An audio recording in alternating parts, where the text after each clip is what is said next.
Welcome to Resilience in Life and Leadership with your host, Stephanie Olson, CEO, speaker, author, and sexual violence and addiction expert. We're glad you're here. Hi, I'm Stephanie Olson, and I have to tell you, I am so glad to be back here. Now, I've said that a few times. I have loved doing podcasts. I've loved sharing information with you and just learning so much myself.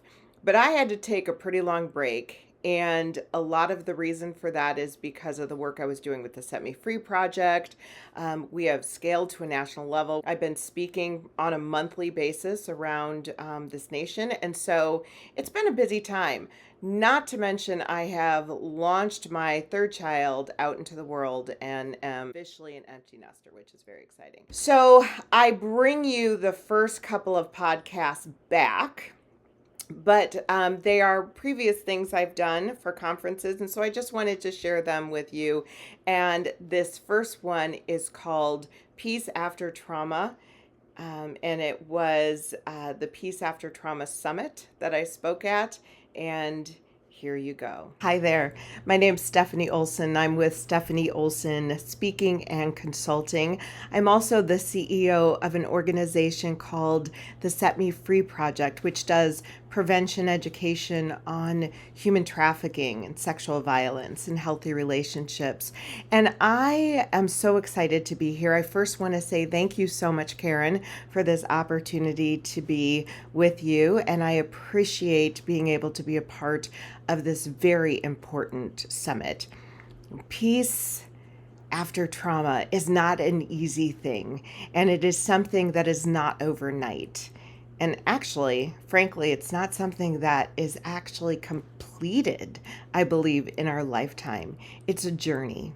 And it's a journey I've been going through all my life, and something that I can say, for the most part, I have that experience of peace after the trauma I've experienced. But again, not overnight and have not arrived. And I think that's an important thing to say. And I start my story. I want to share a little bit about my story with you and just talk about that process and that healing from what I experienced. And I start my story when I was born. Don't want to scare you, but that's where it starts. And I was born into a family of a very young woman and a very abusive father. Now, he was very abusive to my mom. He never was physically or sexually abusive to me, but he did coerce my mom to neglect me through those early years. Now, I was very fortunate, and so was my mom, because she escaped from that relationship when I was only a year old. Now, that sounds like a really good thing, but my biological father never did anything to let me know that I existed, frankly. So there were no birthday cards, there were no Christmas cards for me, there were no phone calls. And when that happens and you have that extreme abandonment of a parent, that is extreme trauma. So not only did I witness abuse, even though I don't remember it, when we have trauma at those very, very early ages, that really affects us. And even though we might not have a memory of that trauma can really impact our daily lives going forward. And so in fact, there's a story that my mom tells that I was crying one day and he would not let her come to my rescue as a little baby. And after many long minutes, I think she's said hours actually, and I was still crying, she finally did go check on me, and my head was stuck in the crib. That was before the days where there were safe cribs. And so not only did I witness abuse, even though I don't remember it, but I did experience neglect. And that kind of trauma and the abandonment of my biological father was very impactful. And I thought, well, gosh, if my own biological father doesn't think I'm worth sending a card to or calling, I must not be very worthy. And if my own biological father doesn't love me, I must not be very lovable. And those were the traumas that followed me through my life. Now, when my mom did leave my biological father, we moved in with my grandparents, and that was a very good experience for me. And I was very blessed to have supportive grandparents. And even though my mom was very young and not really ready to be a mom, I still had the support of incredible parental figures in my life. And then when I was 6 years old, my mom met and married my dad, the man who adopted me when I was 6 years old. And I do make a definitive difference between my biological father and my dad, because anybody can be a father. I guess any male can be a father, but it really does take a very special man to be a dad. And so I was raised by my mom, who grew up quite a bit, and my dad. But I always felt that abandonment from my biological father, and that really followed me through my days as a young kiddo, as a young adult, and as an adult. I went through a lot of things like eating disorders. At a very young age, I found alcohol, and that was what I thought at the time the best thing that ever happened to me. It made me feel funnier. It made me think I was prettier. It made me just more sociable. And the truth is, it numbed me. And so I was able to feel none of that pain and none of those things. And throughout my junior high and high school and then college, I really struggled with insecurity. I struggled with self-esteem. I didn't feel good about myself. I decided, eating disorders, by the way, are all about control, as many of you I'm sure know. And so I was doing everything in my power just to have a semblance of control in my life. I was drinking a lot, and I always drank a little differently than my friends. I always looked forward to that drink a little bit differently. And throughout my high school time, I had a boyfriend. And this is really where the sexual and dating violence began. And my boyfriend was this, amazing guy. He was an athlete, all of the things. And it started real subtly. It started just with a little bit of control. I was a cheerleader, and he would have problems with my cheerleading uniform, even though that wasn't something I could do. He didn't want me hanging around my friends anymore. And it was just these very subtle moves of control. Now, when you're in, a junior in high school, even when you're an adult, sometimes that feels good. That feels, I'm special. I'm loved. He's jealous, and that's a positive thing. When we know that really isn't. It's not a positive thing.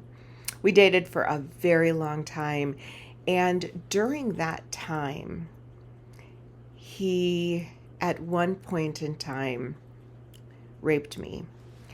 And that was my first experience of sexual violence. Now, I really kind of blew it off. In fact, looking back now, I remember saying, "You raped me." And he apologized. But for some reason, my mind turned that into, that was my fault. I made that happen. If I hadn't have been fill in the blank, he wouldn't have done that. Well, moving forward, after about 5 years of dating this guy, I did break up with him and went on in my college years to dating a lot of different people, but also drinking a lot and just an unhealthy time in my life, very unhealthy. And during my college years and then my young adult years, I was raped several more times.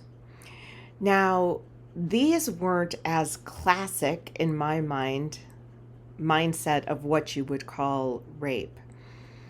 And so, once again, or 3 times again, I blamed myself. I was drinking, I shouldn't have been there, whatever it was. It wasn't somebody else's choice that they did that. It was my fault. Fast forward a little bit, and I met and dated this amazing guy, drug dealer, actually. Not the best catch. And what I have learned is that maybe don't meet your partner in a bar is actually really good advice. Just gonna say. But I met and dated my husband, now my ex-husband, for a whirlwind of a year.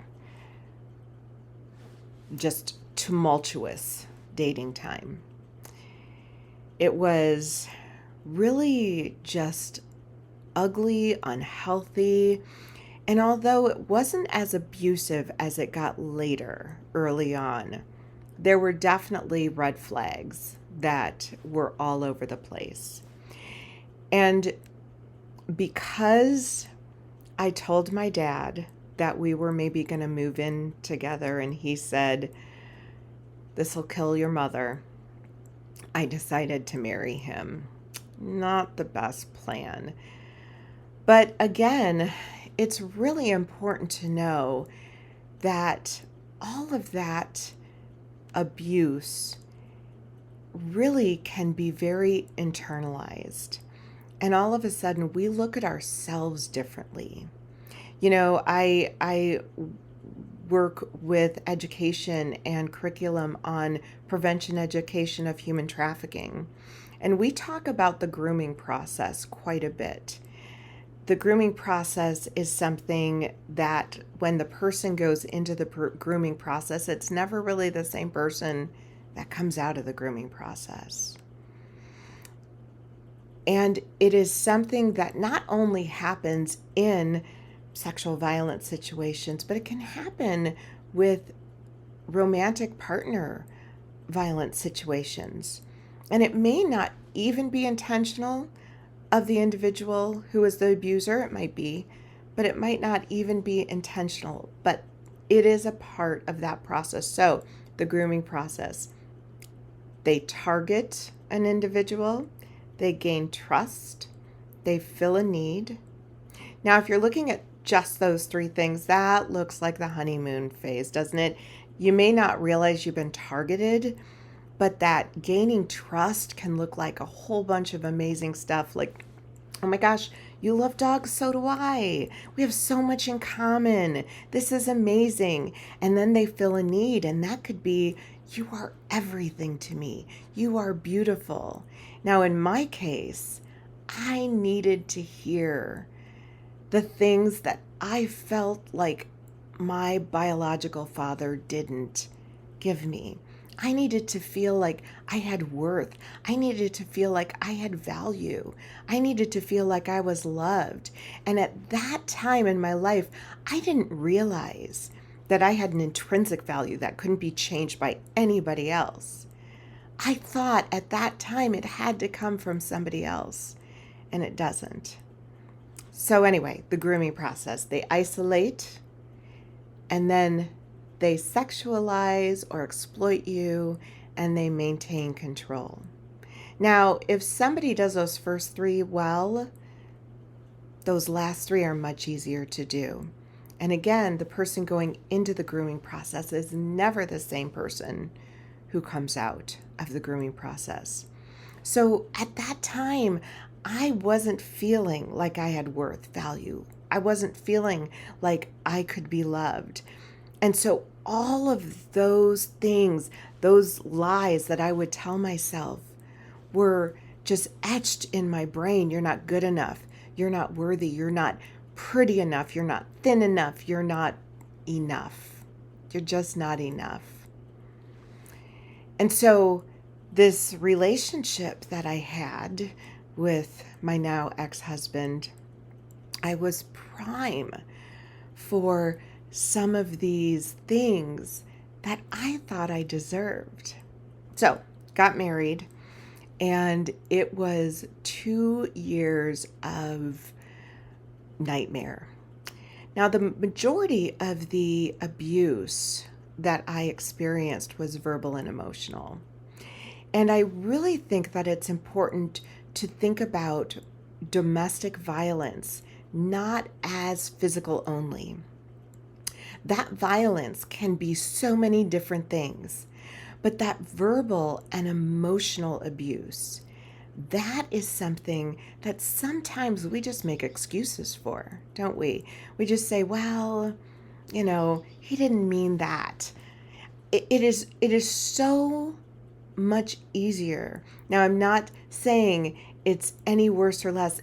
There was physical abuse, but it was so much easier for me to shove that emotional and verbal abuse aside, because those were just words.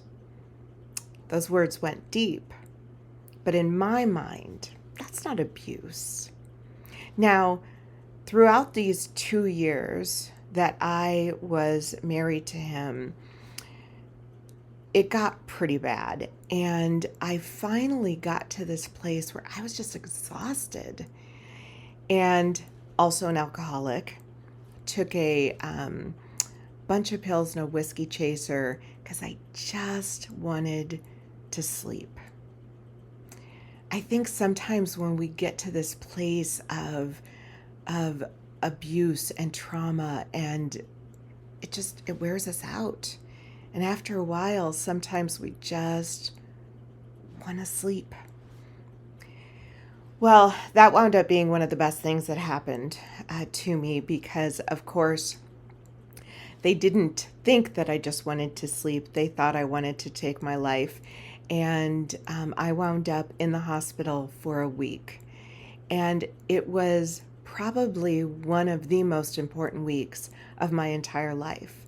Because although I was still married, I was safe. I was safe from abuse. I was safe from even being able to harm myself. And it was a time where the healing began. I was able to see an incredible therapist. Therapy, by the way, amazing thing. But I was able to see an incredible therapist who I saw 3 times a week. And I remember him saying to me, Stephanie, do you see yourself married to him, sitting by him in a rocking chair when you're old? And I had to say no. And that was the moment that my healing journey began. When I said no, and I made the decision, I need to leave. Now, it wasn't an easy process, and I think, as we know, when people are leaving abusive relationships, sometimes it's at that time of leaving that it can get even more dangerous, and so it's important to have a plan. But when I left, he wiped out my bank account, and he continued to he was stalking me, and it wasn't always like scary stuff, but it was relentless. And during that time where I was kind of finding my own way, I was able to really press into my faith that I had kind of just shoved aside for so long, and really press into that. Really press into the community of support that I had. Now, during the time of my abusive relationship, my parents were almost like not present because he wound up telling my parents, she's this, she's that, she's crazy, she needs help, whatever it was. And so my parents really viewed me as the problem, him as the amazing person. And so that time was so challenging, but I was able to regain all of that support that I had put aside, not felt like I had, or the ability to grab a hold of. Abuse does really, really tough things to our mindset. And even the people that might be around us, or might be that support, it is so easy to allow them to go away because of what we believe. Anyway, that was the beginning of my journey of healing. And it took a lot. I had to really dig in and figure out what was my part in it. Now, here's where I think it's really important. Not that the abuse was my part. That I did not ask to be abused. But I had to forgive people in my life, like my biological father, because forgiveness is like hanging on to that stuff, and or unforgiveness. It's kind of holding on to that stuff in AA, and I got sober finally much later. But I've been sober now for 21 years. And there is an old saying that unforgiveness is like drinking a bottle of poison, hoping the other person will die. And that is true, that when we hold on to that unforgiveness, it really doesn't hurt that person, it hurts us. So I had to forgive a lot of people in my life, but the biggest person I had to forgive was myself. And I had to allow that forgiveness of myself, and that recognizing that it wasn't all my fault, to heal me, to start that healing process. Now, I wound up marrying an amazing man. That took a long time. Healthy attracts healthy.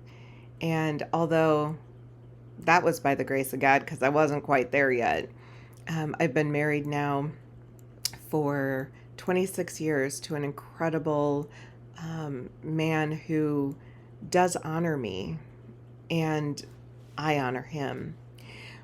But what was really interesting for me was I have been running the Set Me Free project for 10 years. I have been speaking on human trafficking and the dangers of human trafficking and what it really looks like. I have been speaking on sexual and domestic violence all over. And one day I was in a presentation, and it was me and a trauma therapist, and I don't even know what she said, but she said something, and it hit me like a ton of bricks. Oh my gosh, I was raped many times in my past. You see, all of that time that I had gone through that, and my abusive husband and all those things, I had still told myself that it was my fault that all that happened to me. I didn't call it rape. I didn't call it sexual assault. I called it my fault. And even though I had been speaking on these topics for years, and I could tell you that you weren't at fault. I could tell you it wasn't your fault. I could tell you that you aren't to blame. And I could tell you that's called rape. I could not tell myself that. And I remember being in this presentation and whoa, it hit me like a ton of bricks. That's what that was. That's what that was. Those 4 times. That's what that was. And even though I had said those words to my boyfriend back in the day, I had told myself for so many years it was my fault. More healing. That was just like 4 years ago. So that healing journey is a process. And I think that's where peace begins. That peace doesn't come overnight. That peace doesn't even come all the time. It may come and go. But when we are able to say, gosh, it wasn't your fault. You did not deserve that. That trauma you experienced, whatever it was not your fault. When we can do that, that's when our healing begins, and that's where the peace comes in. A peace that passes all understanding, because where should that come from? I don't know, right? But that's when you want to grab a hold of your faith. That's when you want to grab a hold of your support system. That's where you want to grab a hold of the fact that you are not to blame. There is peace after trauma.